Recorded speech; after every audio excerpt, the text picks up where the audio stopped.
Hello and welcome back to another episode of the AI Relay. I am Andrew Signori. And I'm Jonathan Spanos. And this week, we're just going to riff a little bit because, to be honest with you, Andy, I'm exhausted. Why am I so exhausted? Why does AI constantly make you feel like you're falling behind? Uh, Exactly. I this is a feel like I real, started running and I'm not allowed to stop running. yeah, that is sort of that is definitely a problem. And it's the problem. It's real. I've been knee deep for 3 years, and it's constant. Like it's constant change. It's things are constantly improving, methods are constantly changing. What was best practices 6 months ago are now laughable if you're still doing it that way. And yeah, it's exhausting, right? And trying to keep up with the pace of innovation in AI while also trying to be productive with AI hmm is a real challenge. So here's an interesting take, right? Because I jumped in on the wave from the outside, not because it came to me through work like you did, I suppose, right? Like your experience in enterprise. So, like you've mentioned at other times that you've been working with AI for going on 2 years or so, maybe more. Did Is there something different going on in the last few months, or are you exhausted because it's been going on this way for 2 years, and that would be incredibly Uh, exhausting if that's the well, I mean, it's to me, it's still super exciting, thank goodness, because, like, that's the only thing that, that kinda keeps me going.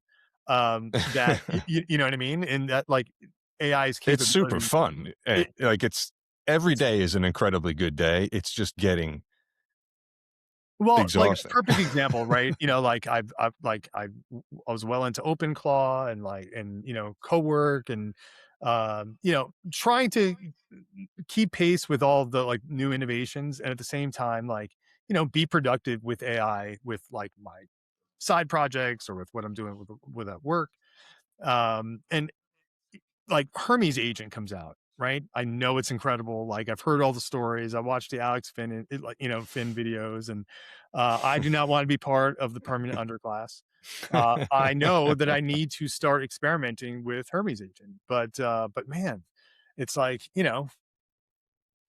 when like I will have to stop being productive with some other tool, learn this new tool, and start being productive with that new tool. That's And right. That's right. And um, the productivity part's interesting. Is in such a short time, I'm being daily productive, like moving projects, link by link up the chain, moving it forward. And like if I been trying to do Hermes for weeks, but it's like, do I take the time away from moving this thing forward to finally get into the end of the project and being able to wrap it up? Or because of my experience now with OpenClaw, I kind of know what it's going to take to sit and really get to know Hermes. Like this is not just, oh, let me just check it out. It's like no, this is going to take me a month to right. fully understand how its native mechanisms are handling all of the different things that we now know to look for. Right? OpenClaw was like, click this button, and then the curl command happened, and we were like, what's happening? Right. What is this thing doing? Now it's like more like shopping for a car almost. Like, all right, so what are the different memory substrates, and exactly what, how many what's the auto memory like, and Yo, what's the auto injection like? And well, like another interesting thing though that's happened like over the course of let's say the 2.5 years is that you saw like in the early days, not everything worked all that well, but you saw the promise, right? And it's hmm like you could use like say a coding agent or like the early app like AI app builders like Bolt, and it would create this app for you, and it worked, and that was incredible. That just the fact, but it was kind of ugly, like the design wasn't ever great, hmm and it was like a little clue, they'd always be like a little kludgy, but it was working. And for someone that like, didn't know how to build anything before that, that was incredible and amazing, but it still left some things to be desired, right? And then like now fast forward, so we're now, in May of 2026, and we've honed our techniques and like we've introduced now skills and MCPs and all these other things that like enhance these coding tools and these AI agents, right? and now they do it and they do it well, and it does it exactly like I wanted to, and like I know how to kind of get it to provide me a design, like, by using, like, Claude design, and Mhm. like, I get it looking exactly like I want it, and then hand that off to Claude Code, and then now builds it, and it's so now I'm building great looking apps, and they work really well. Mhm. So, now that I'm at a place where I'm designing it's exactly what the design I want, and the app is it's building an app, and I don't have nearly as many errors as I used to when I'm running it for the first time. Well, how much better does it need to be? So it's like, like, and this is where it's like, this is where it starts to get exhausting for me, where it's like when I was working towards a new thing because I was hoping it would be better than the last thing because the last thing left so much to be desired, I, there was a little bit more reason to kind of dive into that new tool because you had hopes that like maybe the front end Mhm. would be like finally looked like it wasn't designed by AI, you know? And it's like now you've got that. Now I have that. And it's like, well, like my motivation for trying the new tool isn't quite as high because like I'm satisfied. Whereas like That's before with the yeah. tools, like I wasn't. So that's, I think, partially my exhaustion is around like, well, I'm at a place where like I'm pretty satisfied with like, being able to build autonomous agents to do, certain tasks and like, providing like if an agent, if I have a task for an agent and it's not doing it right, like, I know what I need to improve. Like, I just need to, create Mhm. or improve upon the skill that I provided for that Mm. task. And that's just a matter of like, honing that thing. Um, I guess maybe someday we won't need skills anymore, because it'll just be great It's at just everything. no. Yeah, But right. It'll just no. right now, it's like I've gotten my workflow to a place where I'm satisfied, and I think that adds to my exhaustion. Yeah, the workflow exactly is I think the key there, and it's like a new word for probably a lot of people like me. I mean, everyone has a workflow, but I never articulated my daily cycle as a workflow. But the point being is like I've gotten it. I was ironing it out today, and like a lot of the project is the workflow more than Right. the project you're working on. Sure. But I've kind of come to a zen moment on that where like I'm actually managing something, I guess. So as long as the project is moving forward, I can kind of side quests from time to time and be like, hey, let's tweak this part of the workflow that I saw is kind of redundant and it's burning tokens for no reason, or it's just a gap and that's why this other thing keeps popping up, whatever. Right. And it's kind of like you are like managing and refining the workflow constantly. So that in and of itself is a little bit like you're kind of thinking about two things at once all the time. Right. And if you get a couple of agents doing different things and they all kind of have to work through that same workflow, you make a tweak here, it improves it. And then you got to be like, all right, now I got to make sure I go inform all of the rest of the, file structures of the different agents to be working the same way as the update I just made. Eh, Meanwhile, the project is just kind yeah. of like paused for a second. I also think too that like in like, there were in the early days, like there was just the tool, right? And now it's The not tool, you mean like the like model, whatever no, no, not even the model. Like let's say like, using Chat GPT or right, using, like the or using Claude code. It was like, the or interface, the or app. Bolt or Replit or Lovable or like, you had a tool, you use that Mhm. tool. And the tool told you what it was there to do, right? Right. That's what it was. Like, this is why I built this lovable thing. Like, you can make these things with it. Oh, great. But now I think like even as people who use AI, right? Like we've built, our own technology stack of like tools and like like second brain memory, like I'm using Obsidian right now and like, Mhm. you know, well, changing what just changing out one of the tools, that's not that it's not just about, I'm going to use Codex now instead of Claude Code. Like I now need to like plug Codex into that workflow that is using Obsidian as the second brain. And That's right. so that also I think is or my skills, right? Skills are supported in Codex, right? But I think there's like a formatting So, in of course, AI can do that thing, right? You can be like, change my all my Yeah, skills and and put them in, like scan for skills from Claude Code and put them in Codex, and it'll do it for you. But again, it's like just the it's like yeah, it's a whole like for you what gotta benefit, right? you have to Like it becomes schedule like the migration of it over to a different platform to I'm what you just said. For what benefit, really? right. I'm What like is going already on right now that satisfied we should with be like chasing? right. I'm like, even if Codex is also excellent and very good and maybe even better at this thing, it's getting to the point where I'm like, it's gonna have to be a lot better, right? Like not just like a little better, Well, it's gonna be, definitely. you know? It's already getting to that point, and I think that's what's the natural, if there is a natural part of like creating lock in to certain brands on any industry. But this is a crazy new technology, but it's still going to follow the path of the tried and true history of industry and marketing. Like people are going Yeah. to become entrenched in one, and it's going to become like a Coke Pepsi thing almost, just because all of your stuff is going to be built around that. And there's loads of conversation in the content I watch, at least, right, about the portability, and that is a little bit of a level up, I think. Of you had to like I spend the mean, whole weekend at least trying to figure out what right, that there's even would portability, mean. but it's What not does that even mean, right? effortless. It's not So you're effortless portability. You know what I it's mean? Like, it's well, you said like the tech stack, like yeah. you have to build the whole stack to be portable, or else you're not portable. And if you're not that kind of user who's even thinking about how it's stacked in any way, Well, right? I'll give you an You're example, just if you're a co-work user and you're kicking ass at it, right? the I could imagine anyway, like the concept of portability, just it's like a black box. Like, what are you talking about? What would you port?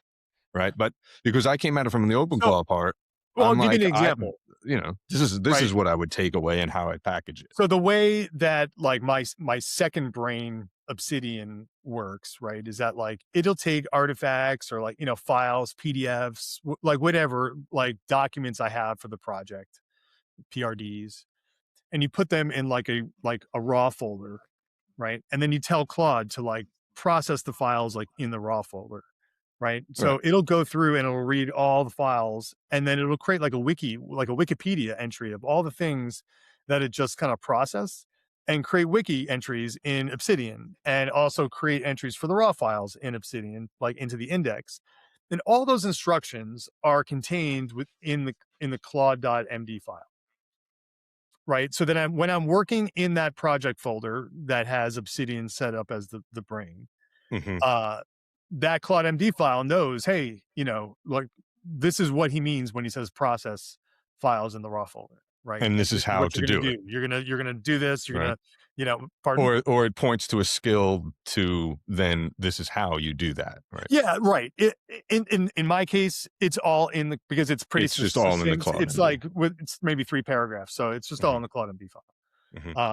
But anyway, long story short, you know, if I wanted to now, use Codex, all right, well, now I need to go into like the codex.md file and like, and put those same types of instructions. It's not just like, let me open up Codex in that same project folder.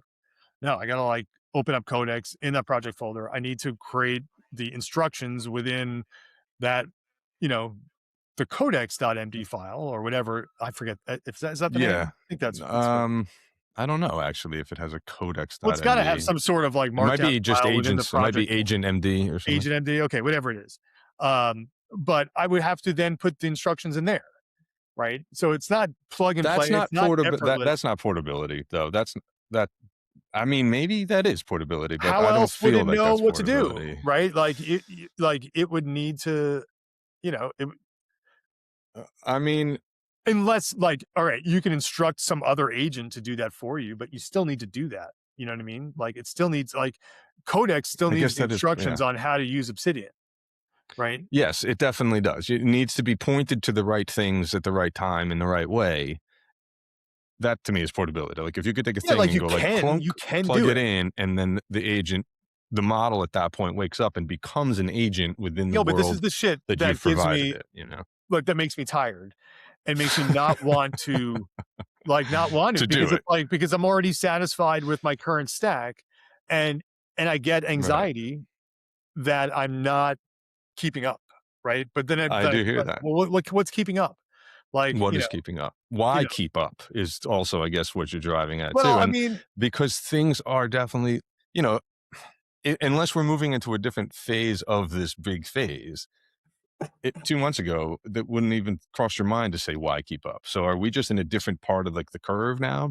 well, Or right. 2 are months we ago, just I getting was tired? probably like, well, I don't know, maybe I will grow dissatisfied with my current tech stack as I see more and more features of like the new stuff, you Taking it know? away? Oh, Well, I mean, that like, because happens a lot but though, even my too. current tech stack, it's not like stuck in time. You know what I mean? Like I Right. create skills based on when I need them. But the idea that like I create a skill and like I put it, in my skills dot like in my skills folder, like that's my workflow, right? Like if I, when I got a new project with a new task that needs a new domain skill, I create a skill for it. Like that's so like in order for me to make a change there, like it now needs to be more than just like marginally better.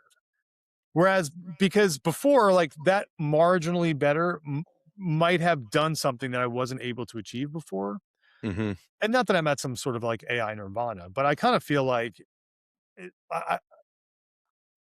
I could pretty much do get AI to do what I need it to do, and like when it doesn't do the thing that I need to do, like I can work it out, and like until it is doing what I want it to do. So that sort of leads my brain to say, like, the portability part also has to do with that it's such early days for these behemoth companies that, like, nobody really even knows what, not that they're gonna disappear, but, they change their rules all the time. They change their pricings all the time. They change their usage clock, and nobody even knows what that is all the time. The portability kind of thing now is almost like, get ready now, with all of your break glass and your blow up rafts, so that like you can always just be like, yo, I gotta go. I'm leaving Anthropic. I'm gonna pop open in Codex and I'm just gonna pick up right where I left off. And packaging up though, like your So stack here's an interesting is a little thing. whole project in and of itself.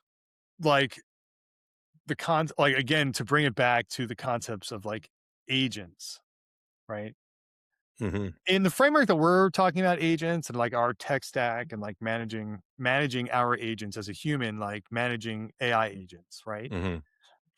That thought of like changing out things is exhausting, because we know like all the work that means, like to go from OpenClaw to Hermes agent, or like, like it's more than a weekend. You know what I mean? Like it's going to be a time commitment. It But in the probably is sense a of rabbit like hole.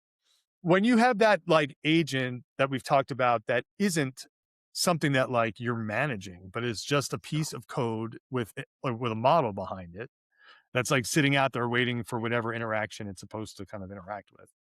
Um, those agents, it's pretty easy to like just change the model because you know, just change the model, like, Yeah, or you improve just the right. model, or like, you can add on a new Well, that's MC. funny because you're not porting, you're not trying to make that agent portable, but you do want to make it model agnostic so Or you im can. Right, model agnostic or improve on the model, like or like improve Right. the agent, right? If they like, and because like nothing is perfect and no agent is going to be unless it's doing No. deterministic actions every single time, right? Like Mhm.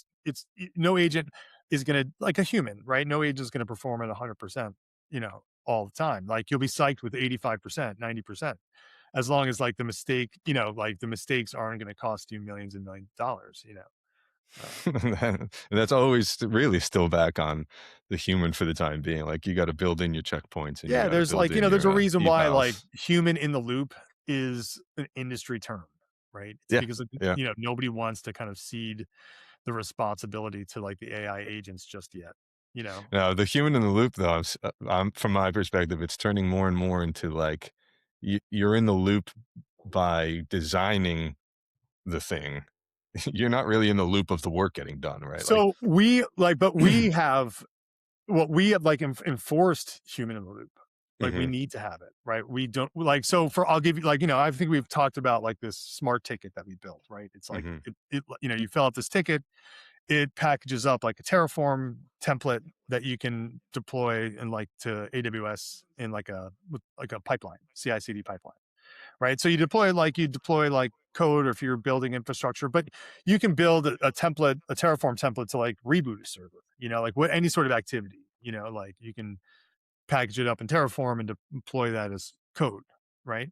So we have this website that builds this Terraform template for you, and it's like the template is already there. It's just kind of filling it in with the variables that you're putting into the form, and then we have a human that just makes sure that like the template that we built and that it chose and it filled out Got filled out. matches like the request, right? That like we're not just like letting the There agent. are better places to put a human in the loop than that, right?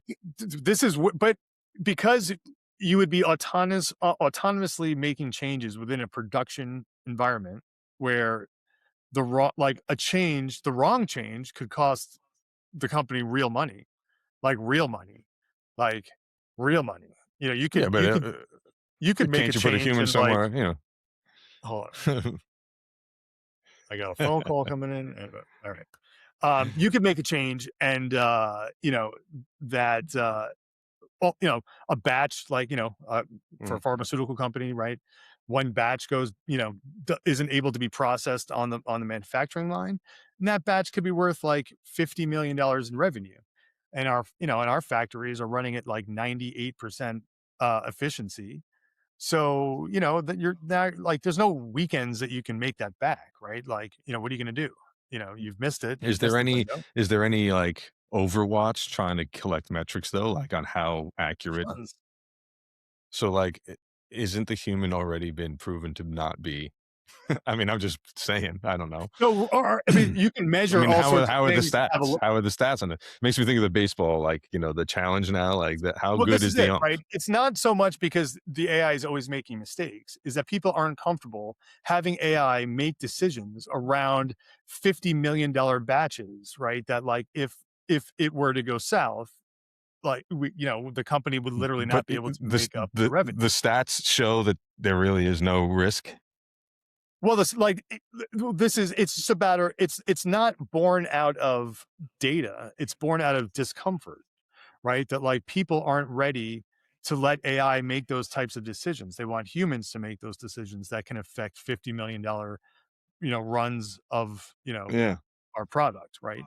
But like it will, if a human makes that mistake, there's an ass to kick, right? If AI makes the mistake, it's like, Bob, AI made a mistake. It wasn't me, you know, like Yeah. so it's like you have a human in the loop to be like, yeah, AI made the mistake, but you're the idiot that approved it, Right, right. right? Well, that's what So human in the loop that's traditionally means, exactly of what it course, is.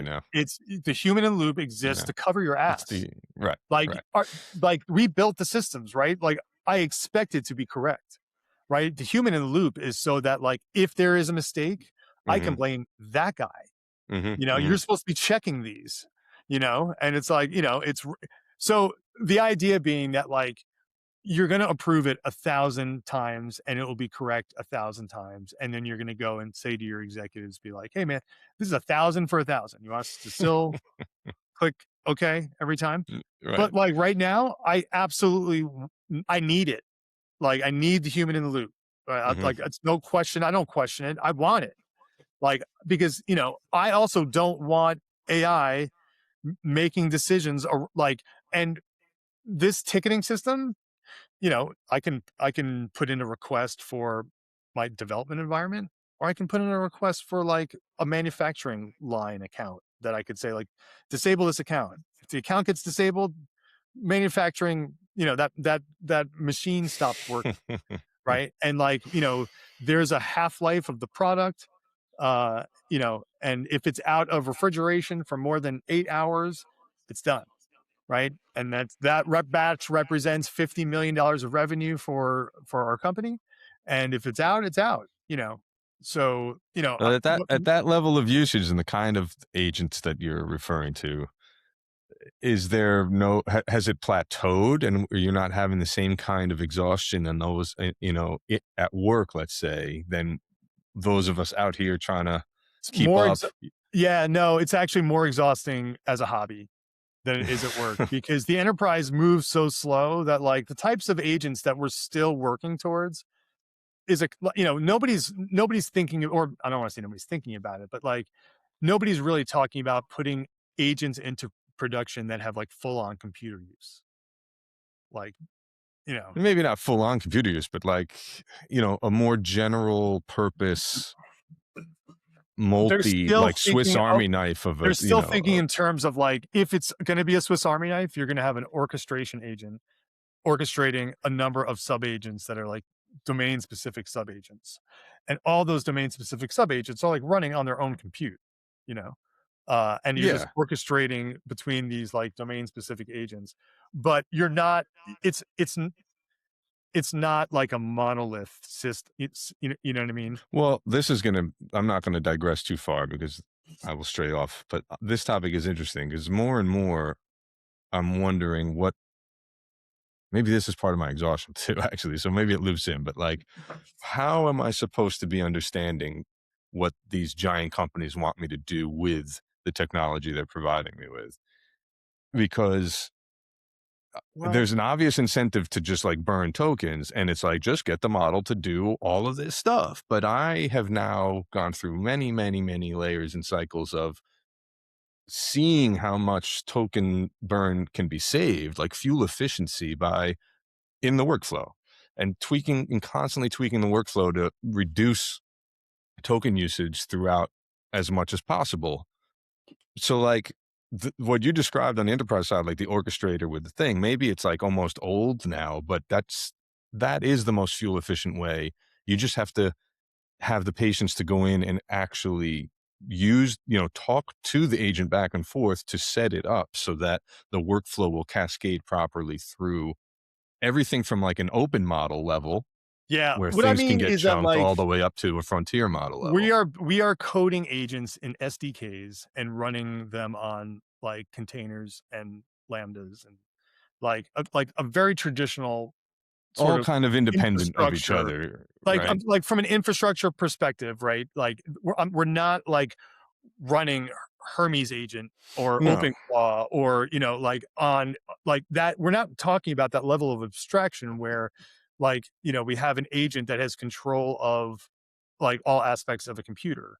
Of that Like kind the of agents tooling, that we're putting out there, they don't have like the ability to like right? it's very very specific what they have the ability to do. Like There's it can specialist tooling, they yeah have like their specialized tools and that's it. it can send like an API, like API calls to this system. That's all it can do. Like or it can read the logs and interpret the logs and come back with like recommendations.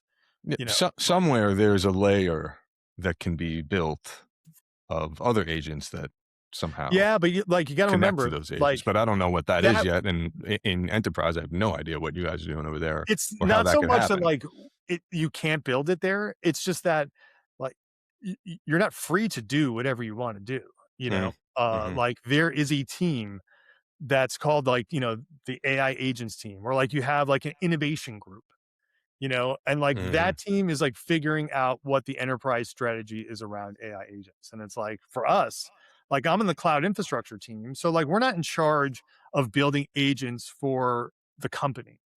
We just build them for ourselves. Like Hmm. nobody stops you from like building your own stuff, but it's more like if you don't know what you're doing, go over to the AI agents team. They're going to build you some stuff. And and that'll take and listen, they're smart. Those are smart dudes. They're all developers. And like, but There's for just if going you to know how be, to do it yourself, it's certainly like and nonetheless, though, you're going to have agents just running all over the place. yeah, this is Just why yeah, just this is a why chaos. Like a year from now, there's gonna be like a million agents all doing different things. yeah yeah. Go ahead and you're gonna be like herding cats when you finally try to Well, figure out how to do that orchestrator this layer. is why I view agents as like that's a disposable layer, right? Like that's not the durable. Like when we build stuff at work now, like the agents is that's the thing. That's like yeah, build an agent, like use it for 3 weeks and then destroy it, like something better. But the durable stuff like MCPs, Mhm. skills, Yeah. Terraform templates for all the deterministic things that we want to do in the cloud, like building those, that durability, like that's the sort of thing that can be reused by everybody's agents, right? So, we become, we're building agents that are now consuming those like Terraform templates that we've built for smart ticket, right? But the AI agents team, maybe they want an incident response agent that needs to reboot a server in the cloud. Well, there's our library of Terraform Yeah. templates. Go grab the reboot server, the reboot EC2 template from our library, and your agent can now use our AbbVie approved or enterprise approved Mhm, way mhm. of rebooting the server, right? There's an So, element of portability in there. It's not well, it's an I element of guess like that's a whole durability, conversation. right? It's like that stuff gets reused. The MCPs we build, they get reused, right? Like I might build it for an agent that I build, but then Tom might build something and he'll use that MCP, and I'll be like, oh, thing Tom builds is way better. It's like the thing I have plus more. So let me just destroy mine and use Tom's. But the MCP is durable, right? You The don't need to, MCP is you durable, yeah. know, like that doesn't need to be rebuilt. Like that's just like connectivity to a service, Mhm. right? So it's like we'll build an MCP to connect to one of our services, and like that, great, it works. But like the agent can be tossed. The MCP you keep, you know. Yeah, I mean, I guess I feel like there's a token fuel efficiency conversation to be had in there, but back over to, like, the being exhausted part of it, you're making that sound like, it's off the shelf, you use it for a little bit, like it's any part in the parts shed and you just use it. Well, right, because when we're talking agents, So it's not exhausting is what I'm trying it's like, "Oh, okay, this is just that how I do yeah, this is work." where like But the definition. out here in the I wild, it's think a it is little bit, you know agents that we build. It is not exhausting to like make an improvement, or what is exhausting is more about keeping it pace with like the tooling. Well, what do you mean by tool? I think I might know what you mean by tooling, but what do you mean by specifically the word, like, Tooling, tooling? harnesses, like all like even models, right? Models don't even throw me the way that like migrating from let's say an open Claude to Cowork and open and Claude code as a replacement for that abstracted function of computer use, of like full on workflows through multiple tools. um you know and like there's a level of abstraction there where like your agent is now in control of whatever it needs, right? And it's like Claude Code can do this thing, or Cowork can do this thing, like Mhm. this workflow of like I get an email, like I read it, I make an entry into a spreadsheet, then like I take that spreadsheet and I like save it to a FTP site someplace, right? Like that requires like essentially like computer use to Somebody to build that use the workflow, computer. Yeah. right? So the tooling is Cowork, right? Like that's the tool I'm using to create that workflow.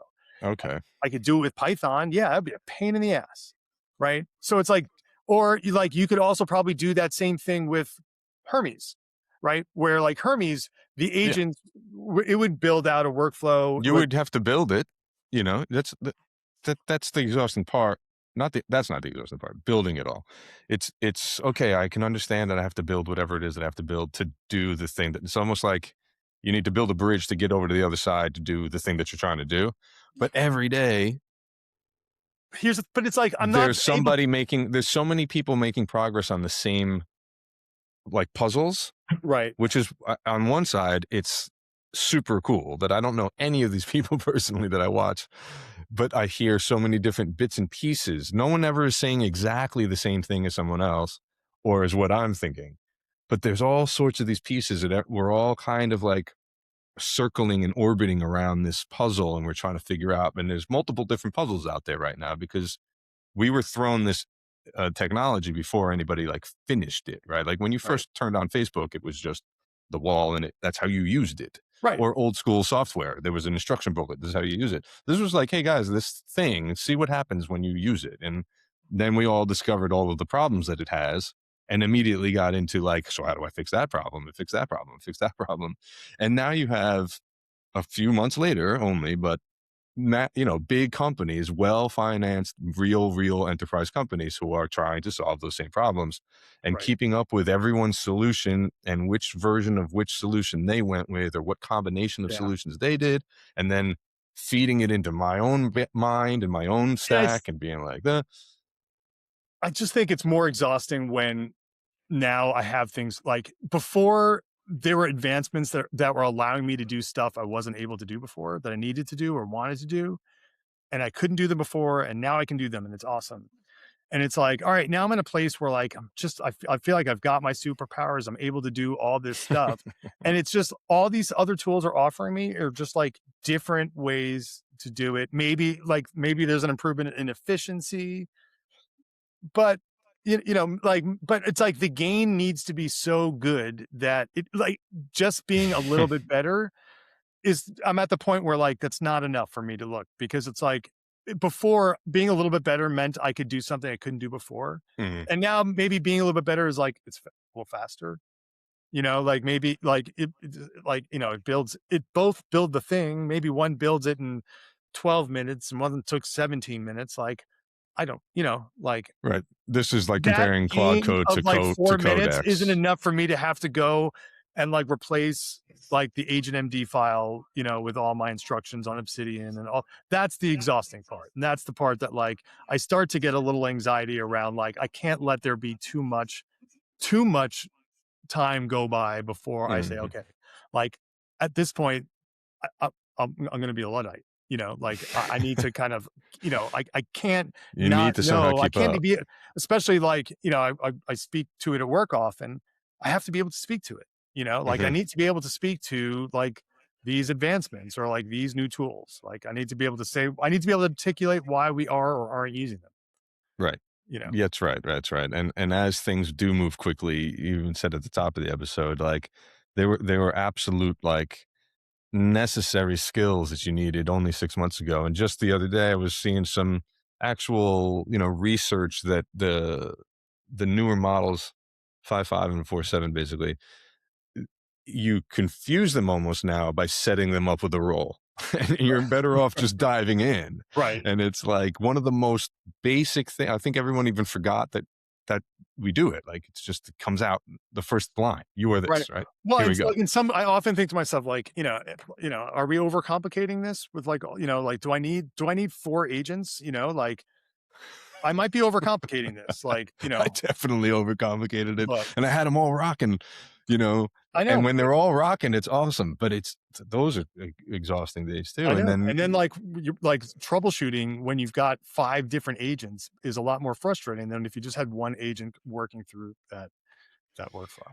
Anyway, why don't we like wrap it up at that, man, because it is exhausting. Even talking about it is exhausting. it's true. Um, It's true. but That doesn't mean there isn't stuff going on literally right now, and then I'm not going to keep going, right? So to right. put it on a happier note, though, like we maybe just vented a little bit about being tired. I mean, it was just a long weekend, so maybe we're just chilling. But like this stuff is awesome. I mean, the last few days actually have been some of the best, like productive AI, fun, awesome Dude, it's days great. It's great being that I've had in a productive. while. It's when, but to me, it's like the productive part is the satisfying part, and the anxiety part is knowing that like I need to deviate from this thing that I'm super productive Hmm. with and learn something new that I'm not going to be productive with in the Well, beginning, and I'm you going to have to know, get good at that, and that is the anxiety inducing part of it. it is But anxiety inducing. doing Maybe fun stuff with AI is always fun. and maybe one suggestion I could say to myself and to you and anyone who might be listening though is trying to identify the new things that you can kind of like weave into the workflow that are low stakes so that you can Yeah. just kind of like feel them out and just trying to keep an eye like okay like whatever the new technique might be, there's ways to kind of look at your workflow overall and actually tell the agent straight up too like look, this new thing, this isn't a permanent addition to the I workflow. was I just just gonna want get to your own try shit. it through here. Give me some feedback. You could ask for it. Like, should we use that? Is that a good Yeah, idea? for And sure. it actually will give you the really well. It's probably Uh, the way to use it and have the least amount of anxiety is to use AI as a guide, yes, and help you introduce things that will be, improve your productivity, So 100%. Like, don't I couldn't imagine just by myself now downloading Hermes and seeing what happens. Like, right. I'm gonna definitely tell one of Reading my through like a agents, bunch of like, documents, like, yeah, now my agents are gonna do that. My first OpenClaw downloaded the second OpenClaw. Like, right, like, of right. course, I'm gonna have one of them Yeah. set up the Hermes agent, and then spawned themselves into it, and I'm going to say, take a look around and like, what do you think? Is it better than OpenClaw? All right, man. Well, listen, until next week, thanks for anybody that made it this far. Yeah, Thanks. like, Leave a share, comment, and and subscribe. We got some yeah, comments. we'll be back next I week did, and with some more AI bullshit. oh, by the way, we're on Spotify and we are on Apple Podcasts as audio Yes. podcasts now. If you guys want to take a look at that, if that's an easier format or more comfortable format, we will be posting there every week as well. Yo, we should probably kick off with that information. That's true. Right. We got a lot Because more nobody's information to listening get to you in. right now. Yeah, It's just but me and yeah. you right now. Yeah. All right. If And anybody heard this, please right. say that you heard That'll be this. incredible. All But right. yes, good show note. Next week, Yes. we'll start with this. Right on. All right. With that, John, Have a good night. later.